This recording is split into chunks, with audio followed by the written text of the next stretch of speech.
자, 오늘은 저희가 검정치마 알아보기라는 주제를 가지고 왔습니다. 3위 또 유독 좋아했던 아티스트인 검정치마에 대해서 알아보려고 하는데요. 1과 저는 검정치마에 대해서 그렇게까지 많이 알지 못했단 말이에요. 오늘 같은 경우에는 3위한테 설명도 듣고 감상도 한번 나눠보고 뭐 이런 시간을 가지려고 합니다. 어쩌다 보니까 강의를 하게 된 그런 입장에 처했습니다. 기획 계기를 말해보자면요. 유튜브 검색창에다가 채널을 검색을 해본 게 시작이었습니다. 지금은 그렇게 나오진 않거든요. 한때는 익평삼을 유튜브 검색창에다가 입력을 하면은 검정치마가 추천 검색어로 따라붙었던 적이 있었어요. 이유가 뭐죠? 저도 이유를 잘 모르겠습니다. 단 한 번도 얘기한 적이 없는데. 아마도 당연히 했을 거라고 생각했지 않았을까? 아, 그런 느낌으로. 정작 저희는 검정치마 얘기를 한 번도 한 적이 없는데 사람들이 이 영상을 원하는구나 준비를 하게 됐거든요. 독이 든 성배가 되었네요. 고생을 하는 특집이 되었습니다. 어줍지 않게 얘기했다가는 큰일 나죠. 검정치마 팬이 진짜 어마어마하게 많은 아티스트입니다. 고민이 많았어요. 저번에 1위 아이돌 역사 영상 말아주지 않았습니까? 찢어버렸단 말이에요. 근데 그 찢은 영상에서도 내용상의 아쉬움을 토로하는 댓글들이 간간히 있었어요. 그랬죠. 이런 내용이 첨언이 됐으면 좋았을 것 같다 뭐 이런 식으로 아이돌 박사님들이 오셔가지고 또 얘기를 하셨단 말이에요. 사실 불구덩이 속으로 들어가는 특집이다. 큰일이 났다. 불안해서 제가 한마디 하고 싶은 게 있거든요. 저는 뭐 3위 저한테 음알못이라고 하는 거는 전혀 상관이 없어요. 검정치마 좋아하시는 분들이 아쉬운 소리를 많이 할 수도 있다. 저는 정말 취향이 엇나가는 부분이 있더라고요. 노래를 들어보면서. 감상은 솔직히 해야 되니까 거짓말을 하진 않을 것 같은데. 자, 이 영상에서 1과 2 같은 경우에는 기존의 검정치마 노래를 크게 접해보지 못했던 사람들입니다. 그렇다 보니까 해당 곡들에 대한 감상이나 이런 것들이 근본이 없을 수 있어요. 다만 그런 근본 없는 멘트들이 검정치마라는 아티스트를 폄하하려는 의도가 전혀 없다는 점, 검정치마라는 아티스트를 뒤늦게 접하게 된 둘의 바보 같은 소리들을 한번 들어본다라는 개념으로 접근해 주시면 감사할 것 같습니다. 그럼 이제는 마음껏 패도 되는 건가요? 음알못이라고? 2대1이니까 뭐 할 수 있으면 해보세요. 가장 첫 번째 순서는 이제 검정치마란이고요. 또 요거에 대해서 이제 3위 한번 설명을 해주실 것 같아요. 일단은 이 아티스트명이 검정치마잖아요. 밴드라고 생각을 할 수가 있는데 사실은 밴드라고 생각하면 안 될 것 같고 조휴일이라는 사람의 예명이라고 보는 게 조금 더 적절할 것 같아요. 이 검정치마라는 이름을 가지고서 데뷔 초에는 원맨 밴드라고 수식어가 붙었었거든요. 근데 사실 이게 애매모호한 개념이에요. 보통 일반적으로 사람들이 원맨 밴드라고 하면은 혼자서 모든 악기를 다 연주하는 그림을 좀 생각을 하게 되는데 검정치마 음악이 그런 식으로 만들어지진 않습니다. 그래서 일반적으로 이 검정치마 하면은 밴드 음악하는 싱어송라이터다 보시면은 될 것 같고요. 조유일이라는 이 사람의 활동명이다 이렇게 생각해 주시면 되겠습니다. 아하. 예를 들면 그런 거네요. B가 정지훈인 것처럼 약간 그런 느낌인 건가요? 그쵸? 제가 알기로는 이 조휴일도 예명이지 않습니까? 맞아요. 조휴일 자체도 예명입니다. 아, 그래요? 야, 이름 너무 예쁘다. 진짜 뮤지션 이름 같다 이렇게 생각했었는데 예명이군요. 예명의 예명이에요? 그러면?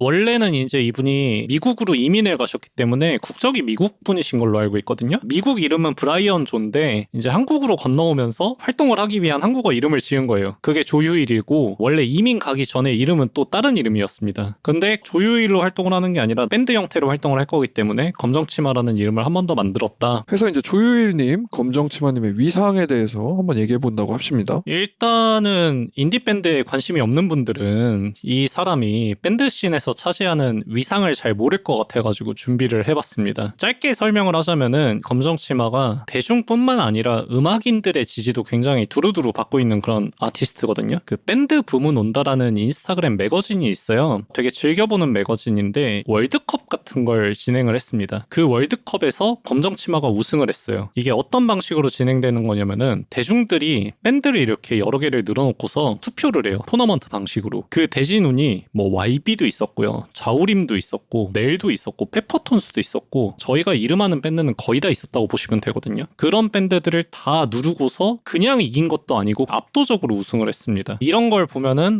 검정치마가 대중들한테 굉장히 지지를 많이 받는 아티스트구나 이런 걸 좀 아실 수 있을 것 같고요. 정말 철저하게 준비해본 거 킹받네요. 요거는 이제 검정치마 음악을 듣는다고 언급을 하거나 팬이라며 음악 추천한 연예인들을 모아놓은 건데 보시다시피 굉장히 많습니다. 그냥 많은 게 아니라 네임드 뮤지션들이 검정치마를 좋아한다고 밝힌 분들이 굉장히 많고요. 특히 CGM 같은 경우는 쇼미더머니 나갔었잖아요. 노래에다가 검정치마보다 내 가사가 힙합스럽지가 않은 것 같다 뭐 이런 식으로 언급을 한 적이 있습니다. 연예인들의 샤라웃도 굉장히 많이 받고 계시는 아티스트다. 여기서 끝이 아니다. 사이테라는 유튜버 혹시 알고 계신지 모르겠는데요. 유튜브하고 인스타에서 재미있는 밴드 밈 같은 걸 찍어서 올리는 분이에요. 아, 봤다. 저도 봤어요. 그쵸. 근데 이분이 요즘 인디밴드 특징이라는 주제로 영상을 올리신 적이 있거든요. 즉석에서 인디밴드들이 많이 하는 스타일의 음악을 만들어 보는 거예요. 이 음악이 검정치마 노래 중에 Everything이라는 노래하고 톤 앤 매너가 유사합니다.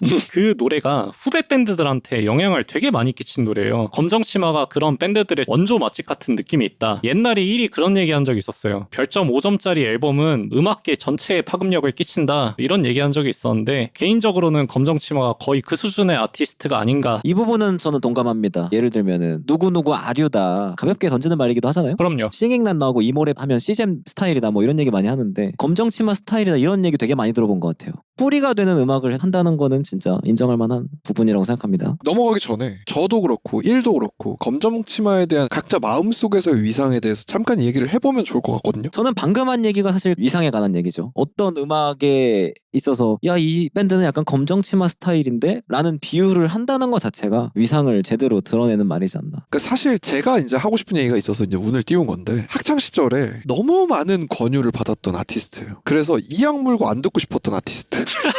아, 검정치마 좀 들어봐라 이렇게. 주변에 조금 허세 좀 있다 하는 애들이 무조건 자꾸 귀에다 때려 넣으려고 그래. 어허. 201 앨범 커버를 기억하거든요. 기억하는 이유가 순전히 그거예요. 하도 나한테 너 검정치마라고 아냐? 너무 많이 영업을 당하니까 알겠어 들어볼게 하다가 어느 순간에 아니 나 이악 물고 안 들을 건데? 아, 오히려 반대로.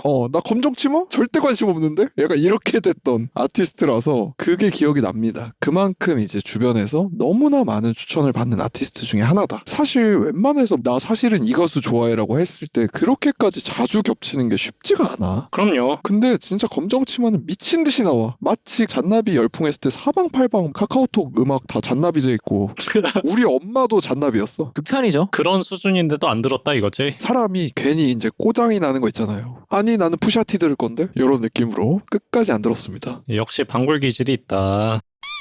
자, 데뷔 전에 검정치마님의 이야기를 한번 들어보겠습니다. 뭐 일단은 1982년생이십니다. 이분이 한국에서 중학교 입학까지 한 다음에 뉴저지로 이민을 가셨어요. 조유일님이 공연 중에 멘트 하시는 걸 들었는데 뉴저지가 살기 좋은 동네는 아니었다고 합니다. 90년대 그 당시에는요. 여기가 뉴욕 바로 옆에 붙어 있어요. 지리적으로. 네. 얘기하시기로는 뉴욕의 나쁜 점 위주로 흡수를 해가지고 번화하지는 않아. 약간 시골 같은 느낌이야. 근데 굉장히 반항아가 많은 그런 분위기였다 그래요. 뉴욕의 안 좋은 점만 쏙쏙 골라서 가지고 왔다. 대도시가 아닌데 반항아가 많아. 그래서 여기서 이제 껄렁껄렁한 친구들이랑 막 어울려요. 그리고 MTV 같은 걸 막 봅니다. 그러다가 처음으로 뮤지션의 꿈을 키우게 되셔요. 이때 당시에 아버지가 노브레인 앨범 중에 청년폭도 맹진가라는 앨범이 있어요. 명반으로 유명하잖아요. 이거를 듣고 나서 한국 홍대 씬에 동경을 가지게 되셨다고 합니다. 펑크 앨범을 듣고 동경을 가지게 된. 실제로 고등학교 때 친구들이랑 펑크 밴드 같은 걸 결성해서 활동을 하기도 하셨어요. 그러다가 이제 아버지가 압박을 해가지고 버클리 음대에 들어갑니다. 아니 근데 그것도 웃겨. 아버지가 압박을 했다는 이유만으로 버클리 음대까지 갈 수 있는 것도 웃깁니다. 저도 궁금해서 좀 찾아봤거든요. 이 당시에 악보도 하나도 못 읽고 코드도 파워코드밖에 못 치는 상태였대. 근데 생각보다 버클리 음대가 그 학교 명성에 비해서 좀 입학이 안 어려운가 봐요. 입학이 쉽다. 졸업이 어렵고. 그런 느낌인가 봐요. 예. 가가지고 재즈 화성학 수업 뭐 이런 거 듣는데 소름 돋게 싫었다고. 3학기 동안 출석을 20일밖에 안 했다.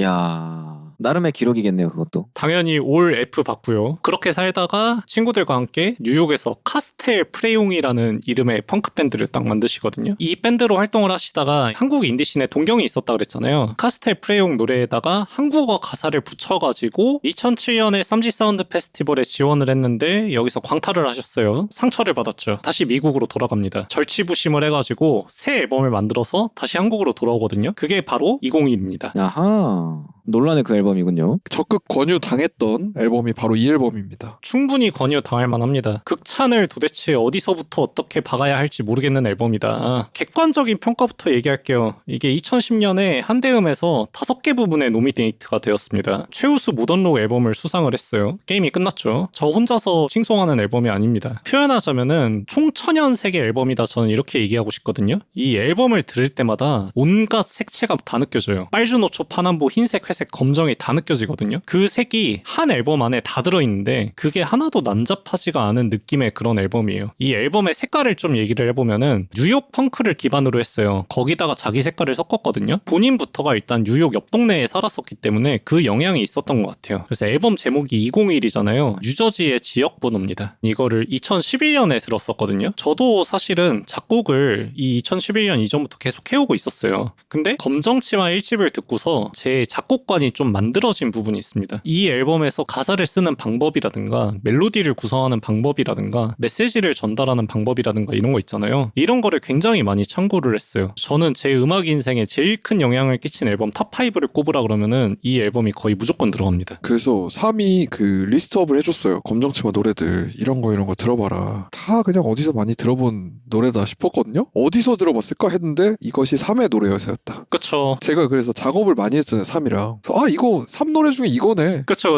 트리뷰트 밴드 활동을 하고 있다. 복사기다 거의. 트리뷰트 밴드다. 제가 미국 펑크 음악을 잘 몰라요, 솔직히 말해서. 검정치마의 201 앨범을 처음 들었을 때는 약간 브리티시하다고 생각했었거든요. 근데 지금 201이 뉴저지 번호인 것도 그렇고 제가 이제 음알못인 것 같습니다. 저도 꺼무이키에서 봤어요. 오히려 싫어한대요. 맞아요. 라디오헤드 이런 음악을 싫어했다고 인터뷰를 했다고 하더라고요. 그러니까 지금 완전히 제가 잘못 짚었었네요. 사실 저는 이 앨범만 가지고 1시간을 떠들어도 모자란데 같이 해야 되지 않습니까? 이가 들을 시간이 없다 얘기를 했기 때문에 딱 4개만 추렸습니다. 좋아해줘, 강아지, 안티프리즈, I like watching you go. 좋아해줘부터 좀 얘기를 해볼까요? 저 그런 생각은 했어요. 좋아해줘 말고도 이 앨범을 전체적으로 들으면서 201 앨범에서 이미 어느 정도의 서정적인 냄새가 들어와 있는 상태인가 보다. 그럼요. 그런 느낌이 들어가지고 전에 몇 번 언급한 적 있지만 라몬즈 이런 전형적인 펑크를 하는 그런 밴드하고 비교를 해보면 훨씬 멜로디컬한 느낌이 강조가 돼 있잖아요. 그런 게 미묘한 지점이 있구나라는 생각이 들었어요. 좋아해줘도 비슷하게 느꼈던 게 악기들이나 세션들은 펑크 작법을 가져가는데 보컬이 멜로디컬한 느낌이 나서 일반적인 펑크 음악이 좀 아닌 느낌? 어쨌든 묘했다. 이의 취향은 아니었다 뭐 요 정도. 아니요 근데 좋았어요. 오, 그래요? 1집에서 추천해준 것 중에서는 상위에 있습니다. 저는 좋아하는 포인트와 정말 별로다 싶은 포인트가 이제 공존을 하는데, 좋아했던 건 뭐냐면 곡의 구성이 알차고 구조적이다. 초반에는 약간 단조로운 리듬으로 쭉 나가다가 중간에 되게 리드미컬한 스트로킹이 좀 곡을 주도하는 파트가 나온다든지, 전조도 되게 많이 되고, 야, 이 사람 음악 그냥 보통으로 하는 사람이 아닌데? 이런 게 어떻게 보면 다 계산된 거 아니겠습니까? 그런 부분에선 좋다고 느꼈던 부분이었는데, 반대로 나랑 안 맞는다 싶었던 것들이 의도된 건지 모르겠는데 박자를 너무 대충 치지 않나. 이 일부러 뭐 박자를 안 맞추는 느낌이 좀 났거든요, 솔직히 말해서. 노래가? 연주가 기타 스트로크라든지 신스 사운드 같은 것들이 조금씩 빠르게 치는 느낌이 살짝 있어가지고 맞아요. 의도적으로 박자를 좀 안 맞추나 싶었던 게 있었고, 정말 제일 킹받았던 건 뭐냐면 노래 처음 시작할 때 뼈뼈뼈뼈뼈 하면서 이제 좋아해줘가 나오잖아. 그래도 보통은 이제 펑크의 어떤 작법을 하고 있는 그런 곡이면 보통은 나왔다. 보통은 그래도 앞박 첫 박은 그래도 크래시 치고 시작하잖아요. 크래시를 안 쳐. 그리고 거기서 이제 기타가 박자를 계속 너무 빠르게 쳐. 조금씩 빨라. 내 기준에서 뭐냐면 노래 시작이 되게 우당탕탕이야. 우당탕탕 좋아해줘, 약간 이런 느낌이어가지고, 저는 이제 여러분들한테 취향을 여러 번 얘기했지만 미끈하고 매끈한 세련된 노래를 좀 좋아한단 말이죠. 그러다 보니까 이런 쪽이 조금은 취향이랑 안 맞는 부분이 있긴 했었다. 그렇죠. 그래도 생각보다 나쁘지 않게 잘 준비해가지고 왔네요. 아, 지금 숙제 검사한 건가요 지금? 그럼요, 당연하죠. 어이없네. 보컬 실력이 1집에선 특히나 더 놀라운 수준이란 말이죠. 듣는 이로 하여금 많은 생각이 들게끔 하는 그 기본기를 가지고 계신데 네. 그래서 3이 좋아하나라는 생각이 좀 들기도 하고 이게 무슨 소리지? 그런 생각이 잠깐 들었습니다. 본인의 어떤 자아를 의탁하고 있나? 뭐 일단 감점을 좀 하겠습니다.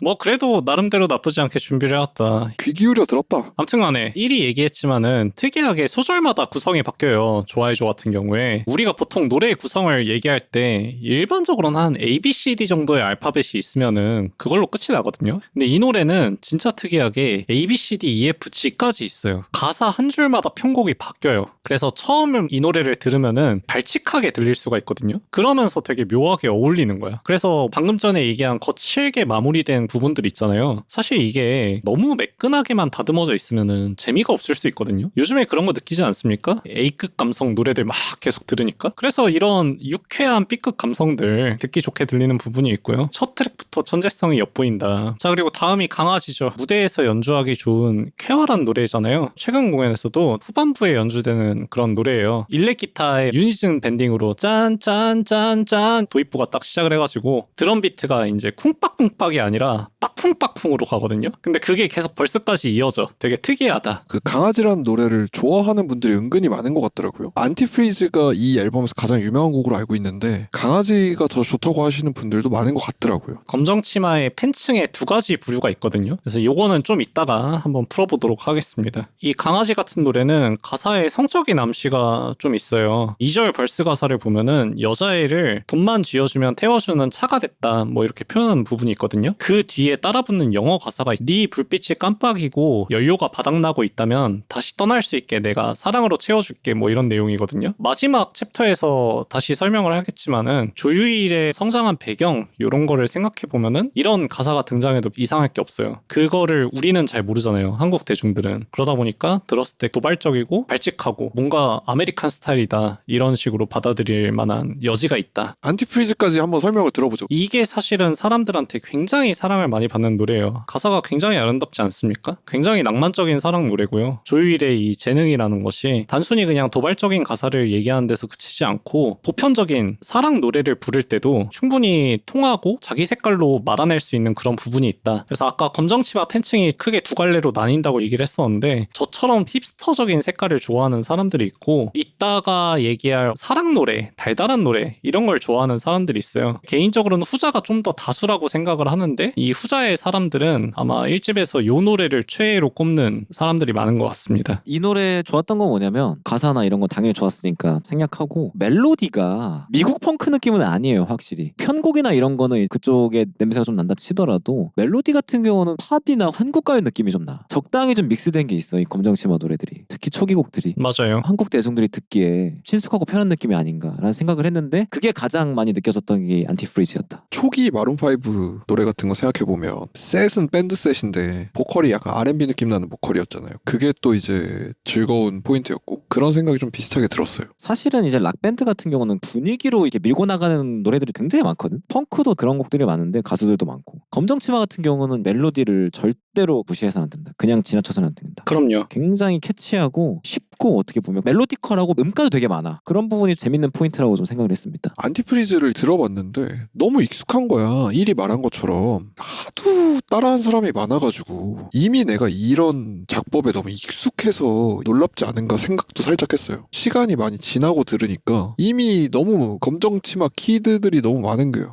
그래서 많이 들어본 스타일인데 이렇게 생각이 드나 싶더라고요. 순서가 약간 뒤바뀌어 버렸네요. 검정치마를 그렇게 추천을 받았는데 검정치마는 안 듣고 키드만 듣다가 이제 길 오며 가며 들은 거죠. 근데 여기가 원조 맛집인 거잖아 사실. 그렇죠. 그리고 마지막 추천해준 곡도 재밌었어요. 너무나 갑자기 분위기가 바뀌는 느낌. 조금 이제 가라앉는. 펑크 냄새가 확 빠져버리잖아요. 그렇죠. 이 사람이 두 개의 자아가 있구나. 두 개의 자아를 밸런스를 계속 다르게 가져가면서 곡 작업을 하나보다. 요 노래 같은 경우는 재발매판에만 포함된 노래거든요. 원본이었던 1집에는 수록이 안 돼 있었어요. 소속사와의 어떤 갈등 같은 게 있었어가지고 재발매를 하면서 넣었는데 이 앨범에서 제일 잔잔한 노래가 됐죠. 원본에 있었어도 참 좋았을 것 같아요. 모르고 넘어가긴 아까운 노래라고 이렇게 생각을 합니다.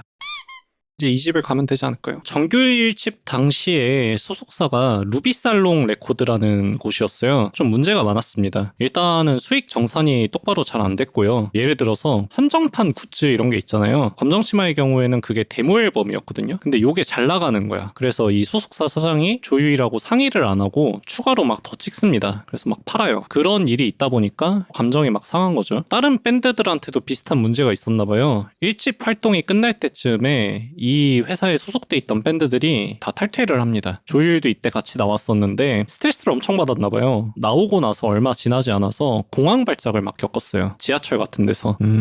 이때 처음으로 공황장애 같은 게 시작이 돼서 고생을 굉장히 많이 했거든요. 1집 앨범이 성공적으로 잘 마무리가 됐으니까 다음 앨범을 내야 되잖아요. 그렇죠. 미국으로 다시 건너가고 이러는데 이 당시에 이미 사귀고 있던 여자친구분이 계셨어요. 그분이 지금은 이제 아내분이 되셨는데 되게 많이 도와주시기도 하고 이래가지고 나온 앨범이에요. 요 앨범 커버를 보면은 지금 앨범 제목이 Don't You Worry Baby I'm Only Swimming이고 파도 위에 이렇게 배가 떠있는 그림이잖아요. 이 앨범 커버가 약간 종이접기 같은 형식으로 CD 케이스에 들어있거든요. 펴면 뭐가 나오냐면은 왼쪽 편에 집채만한 파도가 저 배를 잡아먹으려고 하는 상태의 그림이 수록이 되어 있어요. 이 앨범 제목도 무슨 뜻이냐면은 주변 사람들이 자기한테 너무 많이 걱정을 하고 이러니까 그 사람들을 안심시키기 위해서 나 괜찮아 말을 하는 그런 제목으로 지은 거거든요. 조일의 심적으로 굉장히 힘들고 어두운 시기를 담은 앨범이라고 보시면 되겠습니다.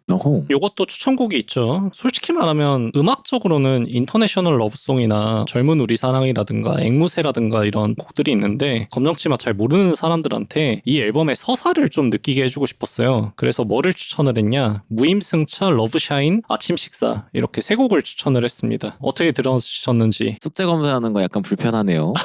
근데 얘기를 듣고 나니까 내 안에 있는 퍼즐이 좀 맞춰지는 느낌이 있었다. 음악적으로는 사실 1집의 어떤 결과 크게 달라지지 않았다고 느꼈거든. 굳이 좀 얘기를 하자면 이제는 조금 박자를 덜 엇나가게 치네. 조금은 더 정박하게 딱딱 들어오네 정도밖에 감상이 없었고 가사를 좀 얘기를 하고 싶었거든. 특히 이 무임승차, 러브샤인, 아침 식사 이 세 곡을 기준으로 얘기를 했을 때 100% 그냥 실화다. 이렇게 내밀한 얘기가 소설일 수는 없다. 어떤 상황인지는 정확하게 모르겠지만 상상을 하면서 좀 노래를 들었던 게 있었거든. 예를 들면 이제 러브샤인 같은 곡들이 더 그랬었는데 얘기를 듣고 보니까 완전히 그 퍼즐이 짜맞춰지는 느낌이 있네요. 맞아요. 이는 어땠어요? 저는 좀 가사 하나하나를 곱씹기보다는 전체적으로 들어봤는데 포크 같기도 하고 컨트리풍도 좀 있고 스윙도 있고 막 이러잖아요. 그쵸. 그런 즐거워 보이는 대비되는 가사를 가지고 있는 것 같아가지고 전체적으로 뭔가 이렇게 웃으면서 울기를 하는 것 같은 기분이 좀 들었다. 그게 근데 삶에 설명하고도 어느 정도 일치하는 부분이 있는 것 같아. 되게 묘하다고 생각하긴 했어. 아련하고 흐릿하고 담담하게 뭔가 말하고 이런 게 잔뜩인데 음악은 또 신나니까. 그 F력이 막 폭발하는 듯한 그런 거 있죠. 그 F력이 폭발하는 분들이 꼭 이런 정서를 내비치거든요. 슬프지만 안 슬픈 척하는 이런 뉘앙스들. 아하. 그냥 조일이라는 이 개인이 굉장히 여리고 감성적인 사람이구나. 또 유독 부모 자식 간의 어떤 일종의 어떤 아가페적 사랑 같은 거를 언급을 자주 하시더라고요. 뉘앙스에서. 그런 부분에 있어서 개인적인 서사가 좀 있나? 이런 생각이 좀 들었고. 굉장히 정확한 분석인 게 조일 씨가 인프피세요. MBTI가. 아주 정확했죠. 그러면 제가 이제 뇌피셜의 선두주자거든요. 셋 중에서 좀 절대적인 사랑 이런 걸 많이 노래했다 그랬잖아요. 저도 러브샤인의 가사 다시 봤는데 그런 면모가 느껴지는 부분이 있었어요. 그럴 수밖에 없는 게 지하철에서 공황 발작 왔다 그랬잖아요. 그때 여자친구랑 같이 있었거든요. 자기가 발작이 온 걸 보고 코트를 풀어가지고 얼굴을 묻을 수 있게 해줬대. 그런 모먼트가 되게 많은 거예요. 발매 과정에서 도움을 많이 주신 부분도 있었고 그러다 보니까 여자친구에 대한 절대적인 고마움이라든가 사랑 같은 걸 많이 느끼지 않았을까. 가사를 봐도 내일이면 난 다시 바다 건너에 홀로 남을 그대는 괜찮나요? 이런 대목이 나오잖아요. 여자친구는 한국에 있고 나는 미국 가서 앨범 작업하니까 이런 것들이 여자친구한테 건네는 말이다 보시면 될 것 같고요. 2집까지 듣고 나서 그 생각을 아까 한 거예요. 3이 진짜 검정치마를 그냥 미친 듯이 좋아하는구나. 이 사람이 검정치마를 얼마나 좋아하는지를 내가 알겠더라고. 여지껏 쓴 모든 곡이 1집과 2집에 다 들어있어.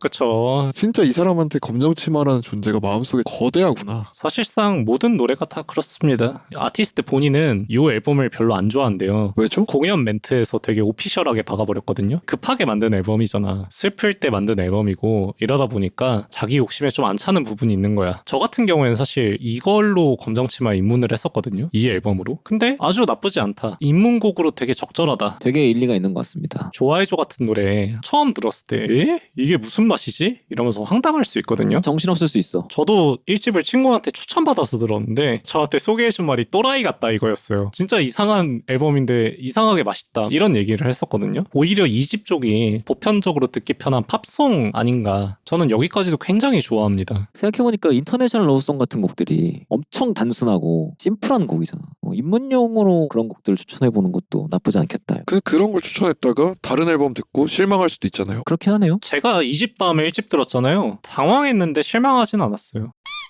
휴식기가 있습니다. 이 시기 동안은 한 6년 정도가 정규 작업물이 없어요. 싱글들만 간간히 발매가 됐습니다. 발매 시기를 보시면 아시겠지만은 싱글조차도 2015년 전엔 없어요. 정규 2집이 2011년이었거든요. 4년 동안 공백기가 있었던 거예요. 아무것도 안 나오는. 왜 이런 휴식기가 있었냐 하면 요 시기에 이제 결혼을 하십니다. 그리고 아빠가 돼요. 그러다 보니까 육아 같은 거 빡세잖아요. 그렇죠. 그래서 아마 휴식기를 오랫동안 가지지 않았나. 조유일의 어떤 개인사적인 것들이 생각보다 인터넷에 잘 없어가지고 아무튼 간에 그래서 요 시기가 전작들이 되게 좋았잖아요. 팬들 사이에서 밈이 하나 생겼어요. 이래라 조유일이라고. 그 소리를 엄청 많이 들어가지고 본인은 질색을 하죠. 저는 이 시기에 할리우드 앨범이 굉장히 마음에 들더라고. 어허. 펑크 장르를 최애 장르가 아니고 제가 주로 좋아하는 장르들이 좀 더 무게중심이 아래에 있는 음악들이 많다 보니까 내가 편안하게 느끼는 음악의 밸런스는 아래가 뚱뚱해야 돼. 아무래도 킥이랑 베이스가 단단한 음악들을 선호하는 것 같은데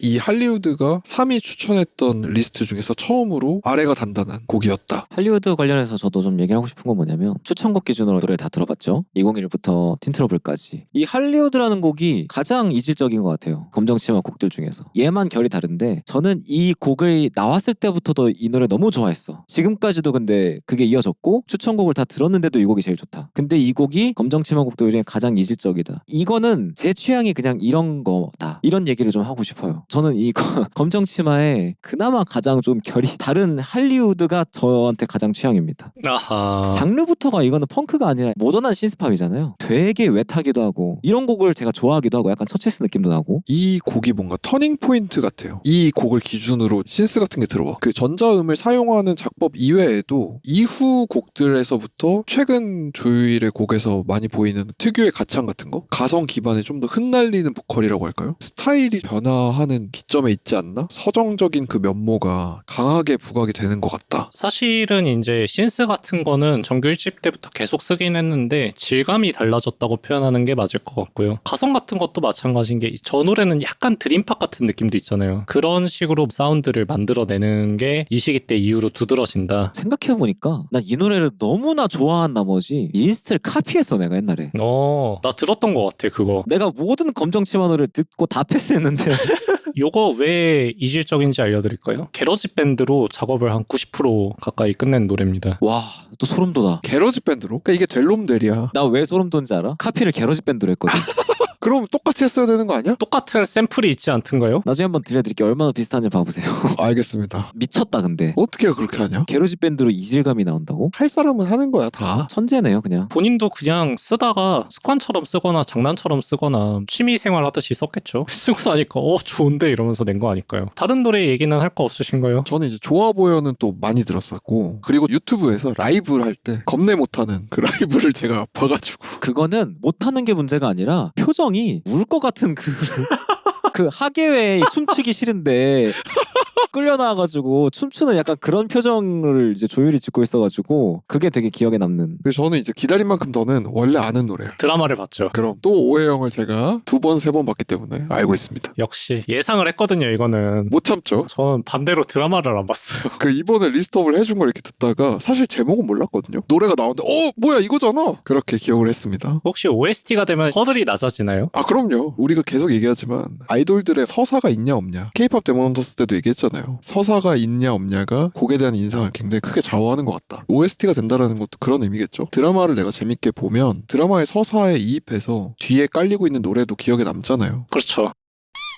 넘어가서 정규 3집의 파트 1 입니다. 6년 만에 정규 앨범으로 복귀한 작품이잖아요. 잘 모르는 분들은 제목만 보시면은 왜 파트 1이지 생각하실 것 같아요. 근데 요게 사실은 3부작이었습니다. 파트 3까지가 계획을 돼 있는 상태에서 이제 앨범이 제작이 시작이 된 거예요. 결과적으로는 중간에 어그러졌습니다. 파트 2까지는 나왔는데 3가 지금은 틴트러블즈로 나왔거든요. 근데 원래는 다른 내용의 노래가 나왔어야 됐거든요. 그렇게 되지 못하고 중간에 어그러진 프로젝트가 되었다. PC이기 때문에 P들은 좀 어쩔 수가 없나 보다. 어쩔 수가 없다뇨. P들도 다 나름대로의 계획이 있습니다. 물론 그럴 수 있죠. 속사정은 제가 알 수가 없기 때문에. 뉴비 입장에서 애매하겠다 싶은 건 좀 있긴 하네. 지금 앨범 간격이 2년, 3년, 틴터러블 같은 경우는 2022년에 나왔잖아. 그쵸. 이게 2017년에 나왔던 정규 3집의 파트 3라는 게 그건 좀 애매하지 않나. 그쵸. 애매하죠. 차라리 그냥 정규 4집, 정규 5집으로 했으면 깔끔하지 않았을까. 뭐 근데 그거는 나의 그냥 작은 생각일 뿐이니까. 요거 같은 경우가 검정치마 팬 중에 달달한 노래 좋아하는 사람들, 여기 들어간 에브리띵이라는 노래 있잖아요. 싱글로 원래 발매가 됐었는데 멜론 차트에서도 50몇 위까지 올라갔었대요. 라이트 팬들을 엄청나게 끌어모은 노래란 말이야. 그런 사람들한테 후속타로서 기능을 잘했다. 인기가 많았어요, 이 앨범이. 근데 사실 저는 별로 안 좋아합니다. 아 그래요? 당신은 좀 더 1집 취향이군요. 그럼요. 그 에브리띵이 듣자마자 아 이거다. 이게 만악의 근원이다.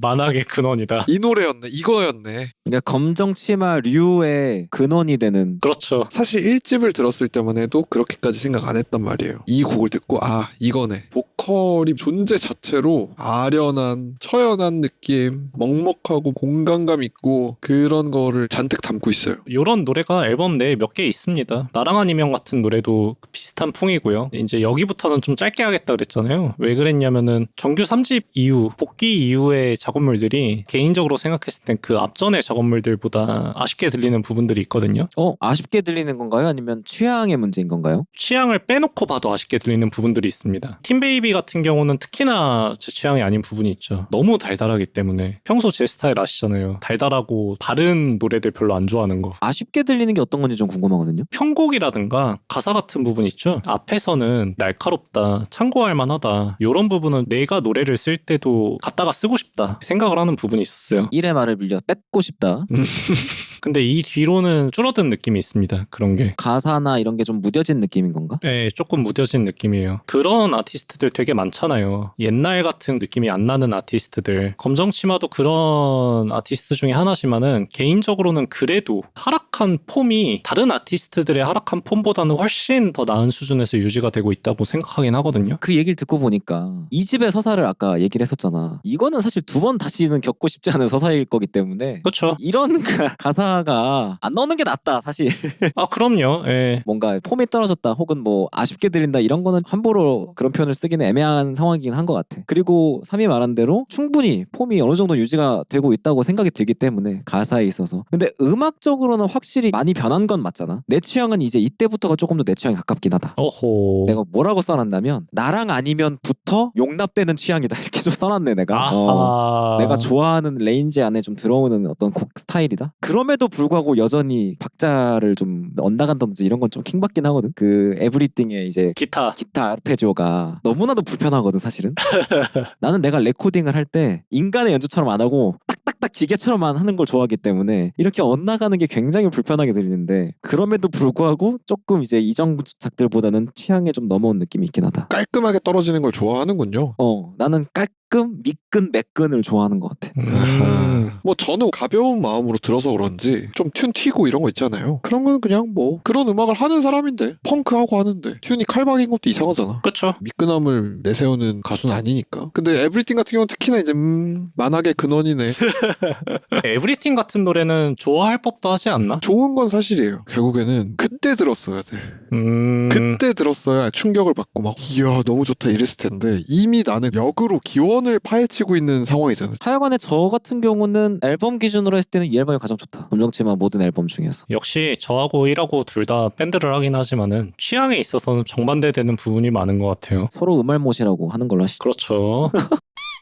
이제 정규 3집의 파트 2죠. 2년 뒤에 발매된 정규 3집의 두 번째 챕터입니다. 앨범 커버 색감을 보면 알 수 있듯이 전작과는 완전히 정반대의 내용이에요. 이 앨범은 사랑은 사랑인데 굉장히 가볍고 더럽고 무례하고 뻔뻔하고 그로테스크하고 뭐 이런 사랑을 다루는 거거든요. 이 앨범 커버도요. 엄청 옛날 영화 중에 I Was a Teenage Frankenstein이라는 영화가 있어요. 그 장면을 따가지고 쓴 건데 대략적인 내용이 뭐냐면은 그릇된 욕망으로 인해서 통해서 괴물이 되어버린 남자가 사랑하는 여자를 상처 입히게 되고 결국 여자를 끌어안고 후회하며 좌절하는 모습이다. 뭐 이런 설명을 봤어요. 망가진 사랑 이런 거에 대해서 얘기를 하는 앨범이거든요. 앞전작이랑 같이 세트로 묶이는 그런 앨범이잖아요. 그러다 보니까 사람들이 처음에 나왔을 때 충격을 엄청 많이 받았습니다. 약간 의문부호가 붙는? 특히 에브리띵 나오고 나서 팀베이비까지 들은 사람들로 인해서 검정치마는 요런 노래를 하는 사람이구나 인식을 하고 있던 팬이 많았을 텐데 그 다음에 갑자기 직설적으로 너는 천박한 계집아이 이런 얘기하는 가사가 나오는 앨범이 등장을 하니까 사람들이 충격을 많이 받아요. 2001 때부터 들었다면 조태식이 돌아왔구만 이렇게. 근데 그게 아니죠. 그렇죠. 당황했을 수 있겠다. 콘셉트 앨범이라 가지고 오해가 빚어졌던 케이스고요. 제가 이 앨범 나온 직후에 공연을 보러 갔었거든요. 거기서 멘트로 가장이고 애아빠인데 설마 그런 진짜 마음으로 가사를 썼겠냐. 컨셉으로 봐주시면 좋겠다. 멘트를 한 게 아직도 기억이 납니다. 나름 이렇게 수습도 하시네요. 원래 예술가는 이제 그 구구절절 이제 말 안 하는 것도 약간 좀 특징일 수 있는데. 근데 그 당시에는 제가 기억하기에도 억가가 엄청 많았어요. 아, 잠재울 저희가 필요한 상황이었구나. 공식적으로 입장을 낸 건 아니고 그냥 공연에서 이렇게 얘기하신 거니까 어떻게 보면 침묵을 시켰다고 얘기할 수도 있겠죠? 그 정도 얘기한 건 되게 좋은 것 같긴 하다. 메시지적으로는 전작보다 훨씬 좋았습니다. 저는 어두운 노래 또 좋아하기 때문에. 그리고 이 앨범이 되게 재밌는 게 노래를 구석구석 찾아보면은 옛날에 냈던 노래들 있잖아요. 팀베이비도 그렇고 201 시절까지도 거슬러 올라가는데 그런 노래들에 대해서 셀프로 오마주를 막 해요. 다 비틀어버리는 방식으로. 원래는 이제 뭐 이래서 강아지 아까 얘기했잖아요. 개 짖는 소리가 나오는데 이 앨범에 광견일기란 노래에서도 개 짖는 소리가 나오거든요. 광견일기가 훨씬 더 공격적이고 직설적인 내용이야. 그래서 개 짖는 소리도 뉘앙스가 달라. 오래된 팬이라면 그런 걸 찾아서 듣는 재미가 있는 앨범이다. 아니 나도 어떻게 하다 보니까 이거 강아지랑 결이 비슷한데? 그렇죠. 약간 이런 생각이 좀 들었었고 섬 같은 경우는 좋아요조랑 좀 연결이 되더라고. 분위기가 이렇게 살짝살짝씩 바뀌는 것들. 그렇죠. 그리고 나는 섬 같은 경우는 그 왜 노래방 가면 발라드 하다가 디스코 들으면 쿵짝쿵짝 까는 거 있잖아. 구르륵 딱딱 구르륵 딱딱. 지르박한 뻥짜라짝짝짝 이렇게 하는 거 그거를 내가 듣고 있는 느낌이 중간에 이렇게 싹 그런 느낌으로 변화가 되는 게 좀 재밌었다. 또 마침 약간 좋아요조랑 이어지는 부분이 있어가지고 누가 디스코 버튼 눌렀냐? 내가 지금 잘 들은 게 맞지? 이런 감상을 한 게. 그럼요. 섬이 타이틀곡인가요 혹시? 네, 맞아요. 근데 뭐 검정치마가 타이틀곡이 중요한 가수는 아닙니다. 본인부터가 별로 중요하게 생각 안 하긴 하는데 섬 초반부 뉘앙스가 저는 오히려 더 좋았거든요. 스네어 톤이 되게 특이하잖아. 굼뜨게 느껴지거든요. 드럼도 약간 게으르게 들어오는 기분이 들어요. 전체적으로 곡 분위기가 느적느적 걸어가는 듯한 기분이 막 들어. 이 앨범 추천곡도 섬이랑 광견일기 들어보라고 이렇게 추천을 해줬거든요. 솔직히 말하면 더 좋은 음악들이 많아요. 틀린 질문, 레스터 버넴, 푸미온 드러그스 이런 노래가 더 음악적으로 낫다고 생각하긴 하는데 이 앨범의 어떤 서사가 뭔가 전달해주기 위해서 섬이랑 광견일기 두 개를 좀 골라봤습니다. 정규 3집의 파트 3 틴 트러블스입니다. 요거 같은 경우는 영상도 하나 같이 보라고 해가지고 막 강추를 해줬어요. 그 영상을 보지 않으면 이 앨범을 감상하는 게 거의 불가능할 수준의 영상이라 가지고 반드시 같이 봐야만 하는 세트 상품입니다.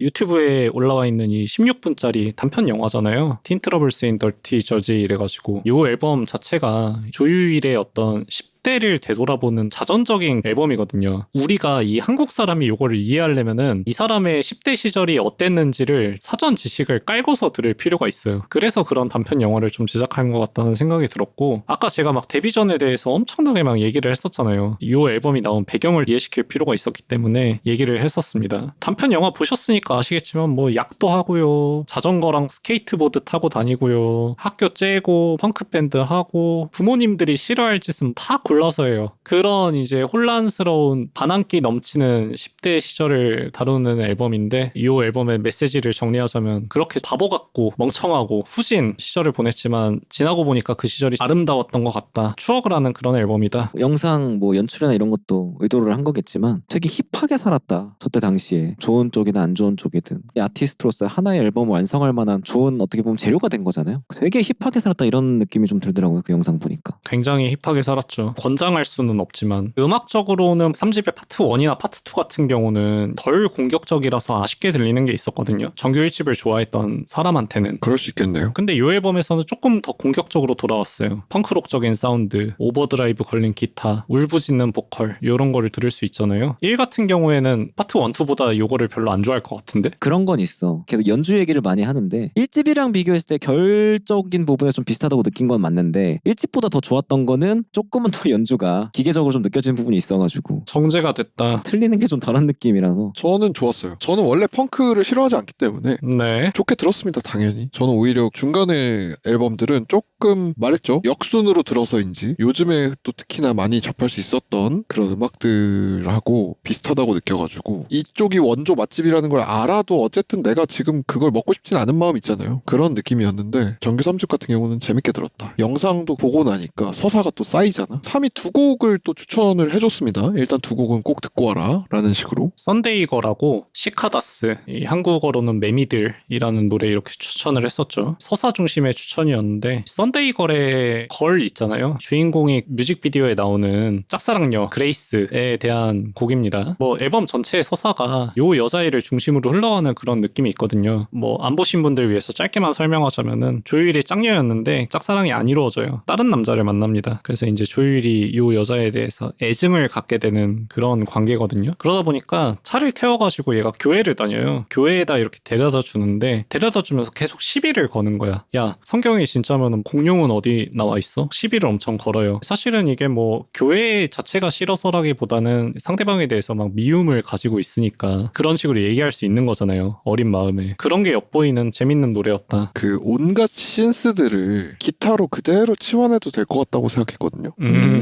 노트들을 톤이라든지 노트라든지 그 각자 신스들의 역할이 있잖아요. 그대로 기타로 치환하면 그냥 일반적인 펑크곡일 것 같아. 그 약간 사이키델릭함을 가미하는 거니까. 그쵸. 사운드도 비디오 테이프 느낌 나지 않아요? 맞아. 매미들 같은 경우에는 조금 더 전형적인 느낌의 펑크록인데 저는 이 노래가 재밌는 게 조율이 보통 소리 지르거나 이런 스타일의 보컬이 아니거든요. 이 노래에서는 보기 드물게 굉장히 높은 텐션으로 막 소리를 지르면서 노래를 불러요. 즐거웠습니다. 팬으로서. 그 맨 뒤에 깔린 게 카우벨인 것 같긴 하거든요. 네. 너무 메트로놈 같이 깔려가지고 아, 그쵸. 하필 또 메트로놈으로 많이 쓰는 소리야. 많이 쓰는 소리야, 맞아. 또 힙하다는 면에서는 좀 일관성이 있다고 느끼긴 했습니다. 그런 소스들까지도. 그렇게 넣는 것까지도. 방향이 뭔가 일관성이 있네요. 매미들에서도 그 서정성이 여전히 묻어 나오잖아요. 전형적인 펑크 넘버가 전혀 아니다 보니까. 그렇죠. 영상하고 이 음악을 들었을 때 프리퀄이 맞다라는 생각이 들더라고. 여기서 조금 더 서정적인 그 느낌이 한두 스푼이 더 들어가면 201이 될 것 같아.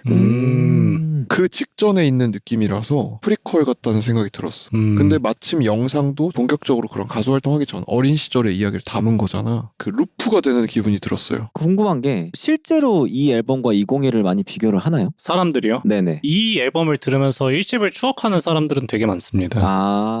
그러니까 어느 정도 유기성이 있는 게 맞죠? 네. 음악적으로나 내러티브적으로나. 내러티브적으로까지는 잘 모르겠는데 조일이 항상 자기 얘기를 하는 그런 아티스트다 보니까 그런 차원에서는 뭐 유기성이 느껴지는 게 자연스럽지 않나 생각이 되고요. 그런 면에서. 그리고 그게 느껴진다는 것 자체가 사실은 굉장한 성공이죠. 그럼요. 나이가 사실은 거의 40 가까운 상태에서 10대 시절의 노래를 말을 한다는 얘기니까. 네, 이거 진짜 어렵거든요. 근데 그거에 성공했다는 거는 아티스트한테도 굉장한 성공이라고 저는 생각을 합니다. 몰랐는데 이분 나이가 굉장히 많으시더만. 맞아요. 40이 이미 훌쩍 넘으셨더만. 진짜 엄청 최강 동안이 아닌가. 정말 깜짝 놀랐거든요. 근데 저는 1도 못지 않다고 생각합니다. 동안 속성으로 생각하면. 갑자기요? 그러니까 셋 중에 가장 동안이다.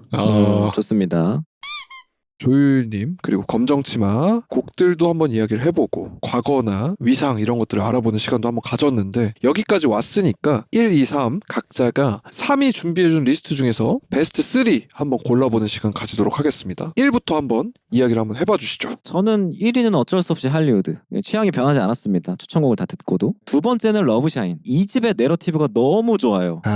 이게 어쩔 수 없습니다. 뮤지션이 고통받을수록 청자는 좋을 수밖에 없다. 그런 면에서 이 러브샤인의 특별하고 내밀한 메시지가 너무 좋고요. 3위는 조금 애매한데 저는 나랑 아니면은 기다릴 만큼도 둘 중에 하나거든요. 근데 나랑 아니면으로 하겠습니다. 이렇게 세 곡 고르겠습니다. 좋습니다. 저는 1위는 시카다스로 할게요. 이게 느낌도 살면서 최근 곡이라 확실히 정돈도 돼 있으면서 해가지고 제일 좀 마음에 들었다. 두 번째가 할리우드고요. 세 번째가 안티프리즈. 골고루 뽑았군요. 아무래도 저는 펑크 쪽이 좀 더 좋긴 한데 할리우드는 예외의 사항인 것 같고 그래서 201이랑 최근 틴트러블스 중에서 하나씩 꼽아봤습니다. 3도 좀 뽑아보시죠. 저도 뽑아요. 저는 앨범별로 하나씩 뽑겠습니다. 겹치지 않게. 첫 번째로는 강아지, 두 번째로는 에브리띵, 세 번째로 시카다스 하겠습니다. 아하, 겹치는 것 같기도 하고. 저 같은 경우에 이제 공동 1등이라서 세 개가 우위가 없습니다. 3이 확실히 광팬이 맞긴 맞네. 골고루 골랐잖아? 나는 이 사람이 이렇게까지 신나하는 걸 거의 처음 보는 것 같아. 이렇게 저희가 베스트 3까지 한번 뽑아봤습니다. 베스트 3에서도 각자의 취향이 느껴진다. 마지막으로 물어봐야 될 게 있는데 각자가 사암의 이런 설명이나 검정치마를 알아보는 이 여정을 통해서 검정치마라는 아티스트에 대해서 생각이 바뀌거나 설득이 되거나 좋은 마음이 들거나 한 게 있는지 물어보고 싶습니다. 저는 있네요. 노래만 들었을 때는 없었어요, 솔직히 말해서. 어허. 그래서 이제 속된 말로 욕을 먹을 각오를 하고 왔는데 제가 뭔가 이렇게 아쉬운 얘기를 할 게 전혀 없는데요. 이 집에서 내러티브 서사들을 다 듣게 된다든지 음악적인 변화가 일어난 과정이라든지 이런 걸 다 듣게 되면서 고개를 좀 끄덕이게 되는 부분이 있었고 3의 설명도 제가 인정하기 싫지만 약간 제 마음을 움직이는 게 있었습니다. 음악 감상하는 거에 더해서 도움이 좀 되는 느낌이 있었어요. 아까 들었던 노래들도 얘기를 들어보니까 그렇게 얘기하니까 좋게 들리는 부분이 있네. 약간 이런 생각이 좀 들어가지고 솔직히 좀 킹받네요. 날 왜 싫어하는 거야 도대체? 저도 얘기를 한번 해보면 주변에서 검정치마 노래를 들으라고 했을 때 끝까지 안 들었던 사람이잖아요. 채널을 운영하면서 좋든 싫든 들어보게 됐는데 생각보다는 거절할 필요까지는 없는 음악이었다.